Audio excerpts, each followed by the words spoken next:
All right, welcome back. So, the next step in this smart reading process, not just speed reading, not just bragging rights, but instinctual knowledge going into your head. This sounds counterintuitive to what I've said, but it's not. If you read between the lines, you'll understand what I mean. It's not about how many books you read per se, although volume of books is helpful. But I'd much rather meet somebody that says, Tai, I want you to invest in my business. I say, why should I? You say, well, in the last 10 years, I've read the best 150 books of all time over and over and over again, to the point where I've nearly memorized those 10 most important books about health, wealth, love, and happiness, or those 150 books most relevant to the business. Or I meet some person that says, oh, Tai, I read a book every day. I read, Twilight vampire stories, and I read this. I want a person who's focused on the right books. So it's not only volume of books, although volume is important. If you only read 2 books over and over, I believe that won't give you the breadth of knowledge that you need. You need to be eclectic enough. And I believe, and I've chosen this 150 as the number, not based on my own gut feeling, but based on what we know about the human brain. Now, I've adapted it a little bit and had poetic license, but the original science behind 150 is from Robin Dunbar, who was a sociologist, social scientist, and he basically said the human mind can have about 150 relationships in an optimal setting. That's what the mind, or I should say, that's what our brains are adapted for. Not to say on Facebook you might have 3,000 friends, but if you think about it in a social setting, 150 friends, you also need to keep track of how each of their friends. So 150 friends is more like keeping track of 10,000 webs of 10,000 points in a web of relationships. Now, books, obviously, you don't need to keep track of how one book relates to the other, but I think 150 is a good number. That gives you, if you divide up the books you read, and these are nonfiction books, you could read some, if you like some entertainment, that's okay too, but 150 books, mostly nonfiction, a few fiction, key fiction books, that you compile a list, okay?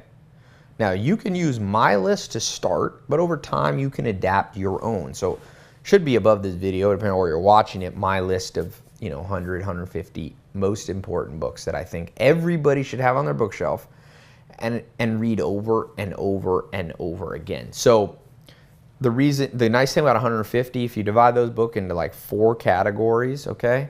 Books on health. So that gives you about 30, 40 books on health. You got to know your own body. 30 or 40 books, and those are books you read over and over and over again. 30 or 40 books you're going to read about finances and wealth and business and your career. 30 or 40 there. 30 or 40 books on social relationships, on love. Remember, I was reading Good Science by this Princeton economist and Nobel Prize winning researcher, Daniel Kahneman, and he said, if you have money but you're lonely, the money will not make you happy. So I just saw the movie Foxcatcher with Channing Tatum and Steve Carell, and it's a true story based on a true story of the DuPont family, John DuPont. It's a tragic story. I won't give away what happens in the movie in case you see it, but you see there a man at one point in the movie, Steve Carell plays him very well, might get an Academy Award. He said, I only had one friend growing up, and then I found out that my mom had paid him to be my friend. So as a lonely man, turned into mental illness, even though he had helicopters flying him around the world in mansions and all the money he wanted. So you need to read 30 or 40 books on the most cutting edge and some old school knowledge of books, okay? I'm sorry, of social life. And lastly, books on happiness. So those can be books on the intangibles, the character traits that it takes, books on courage like Kontiki, the happiness hypothesis, the science of happiness, fulfillment, because you need those 4 things. These are the only 4 you really need. You get these 4 right, and of course they're pretty broad, but they're not as broad as you think. then you can add in other books, but 150 books. Now, there's good precedent for this among amazing people doing big things. I found it interesting in this book about Jeff Bezos and how he built Amazon that he would walk around with a tattered copy of Sam Walton's book, Made in America. He had a notepad and written it all up and read it over and over to the point where, what did we say about Dalai Lama? That it became instinctual. The business characteristics that had helped Sam Walton build Walmart and build a personal net worth of $160 billion, $160,000 million Sam Walton had. That Jeff Bezos was humble enough to get a $5 book, his autobiography or Sam Walton's autobiography, and read it over and over. There's a clear precedent for that. I've read the Will Durant books over and over since I was about, I think, 16 or so years old. So for you, the lesson, what I'm talking about now in the next component in smart reading, it's not just volume. It's repetitive reading. And the way to think about it, or the way I think about it is, what would you rather have? A life where you have 150 friends, business partners, acquaintances, allies, personal trainers, right? And you go deep with them. Like, you know, you've invested in their life and they've invested in yours. And I just had a friend have a heart attack and I saw his Facebook wall, you know, people following up and caring about him. And I know that makes him feel good and helps him recover. So for you, the same relationship must be created with books. We talked about it earlier in the other component, FOMO, fear of missing out. If you have the mindset that you're going to just read a book once and then put it on the, you know, give it to someone else or never pick it up again, then yes, fear of missing out by doing the smart reading techniques that I've been teaching will be an issue, because you'll go, well, I missed the, you know, I'm reading the, what's this? Well, The Way to Wealth by Benjamin Franklin. I only got one golden nugget and then I put it down, and what about all the other 10 nuggets? But think about your friend. You meet somebody for the first time. You see, you have a spark of you know, commonality. You see them as, man, this is somebody I like. Think how you do it then. You know, one of my best friends I ever met, Herman. I met him in North Carolina. We were at a party with a mutual friend, Begonia Caballero. I remember her name. And it was her birthday party, and we met, and they were playing board games or something at this party, and me and Herman ended up on the same team, and we started winning because we both, I forget what the game was, we were both good at it. And it was like, this guy's reminds me of myself. So then I remember being in the kitchen, and we were talking a little bit, and then I don't even think I got his phone number or followed up. We were just like, hey, it was good to meet you. And I left. A couple months later, I was trying to get in the nightclub business, and I was at this salsa club. Forget the name of it. And he walked in, and I walked up to him, and I said, hey, man, you're a guy from the birthday? Yeah. So we slowly built a friendship. The first time I met him at Begonia's house, I didn't bombard and go, give me every piece of nugget that you ever have. What's your name? You know, this is a smart guy. He's got a PhD, one of the top neurobiologists in the world, neuroscientist, published in, you know, Cell magazine, all this big Nature, all that kind of stuff. But for him, it was a process over time.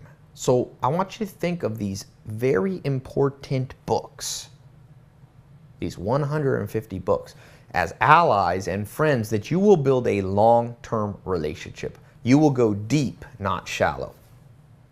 And in doing that, you don't have to worry about FOMO. When I met Herman the first time, I didn't have to go, oh, I got to get every piece of info because I'll never see him again. No. Over time, you get to know them better and better and better and better again. Alexander the Great conquered the world. He had his library of books, and they didn't have ease of access to books. And he was personally mentored from 14 to 16 and a half when he was a teenager by Aristotle. And he kept Aristotle's books. Of course, he had them in person. But he listened to them over and over and over. And that's, again, going back to what the Dalai Lama said. That allows you to have level 3. These things then become instinctual. You don't want to be just book smart. You want to have your instincts change so that when life comes and it's hard, your snap decisions in business, about your health, about trusting somebody or not trusting another person in a social setting, when you feel depressed, that you want to know how to deal with these in the moment, you will have developed skill by, you will have developed instinctual skill by having put in the time step by step, slowly over time. So, what I want you to do here, we got more we're talking about, we're just getting going here, okay? Below this, to close this video out and unlock the next one in this smart reading system, and we're going to talk more about some real how-to stuff, routines and things. I want you to put a video in the comment below here. I want you to answer, what are some of the books, now like I said, you can use my 150 to get you started. What are some books you think should be on your top 150? List 5 or 10, because remember, my list is not set in stone. You can make your own. You'll have different tastes and different needs than I have. So make a dynamic list. What's your 150? Now, you don't need to write all 150, but write out the top 5 or 10 that you're going to go deep with from today till the day you leave this earth. What are those ones you want to commit a real friendship with? So like Jeff Bezos, their knowledge, experience, and wisdom becomes instinctual for you. All right? Put that below. Answer that. And the second question, very interesting, Warren Buffett says, every time you add something to a list, you got to subtract one. What are examples of some books? And I'll give you mine in a second. Some books that did not help you get the good life, that you need to subtract from your list. You need to give away to the library or give to somebody else. I'll tell you mine from experiments, Stephen King books. Now, that's not to disparage the quality of his writing. For you, your list might be different. But I always have weird dreams when I read Stephen King. And I wake up and I don't feel refreshed because I was tossing and turning. They're not like scary dreams. I just have bizarre dreams.